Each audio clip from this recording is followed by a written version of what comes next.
আজকে আবার একটা ছোট্ট ভিডিও নিয়ে তোমাদের কাছে হাজির হয়ে গেলাম।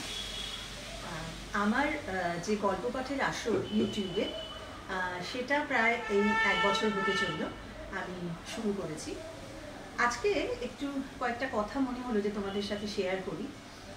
কথকতা পুরনো বাংলার একটা জনশিক্ষার একটা জনপ্রিয় মাধ্যম ছিল।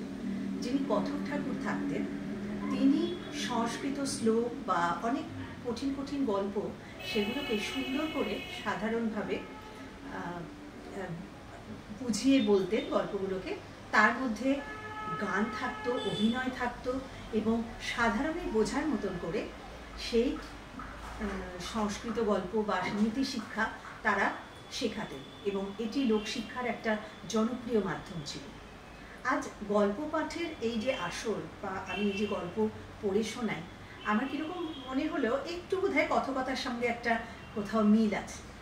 যদিও আমি গল্প পড়ে শোনাচ্ছি, আমি কথক ঠাকুরদের মতন ওরকম গল্প নিজে না দেখে বলছি না, কিন্তু আমি তার মধ্যে একটু গান, একটু অভিনয় দেওয়ার চেষ্টা করি এবং অভিনয়ে প্রত্যেকটা চরিত্রকে আলাদা আলাদা করে সেই চরিত্রগুলোতে যাতে একটা ডিফারেন্স আনা যায়, তোমরা যাতে বুঝতে পারো, সেইভাবে আমি চেষ্টা করি গল্পটা তোমাদের কাছে পৌঁছে দিতে।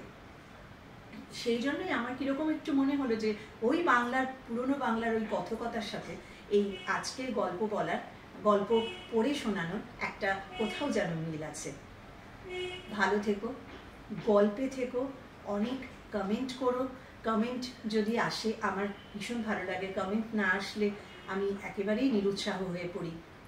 লাইক করো, শেয়ার করো প্রচুর প্রচুর, যারা তোমাদের প্রিয় বন্ধুবান্ধব বা আত্মীয় স্বজনদের সাথে শেয়ার করো। গল্পে থেকো, ভালো থেকো, খুশি থেকো, আনন্দে থেকো।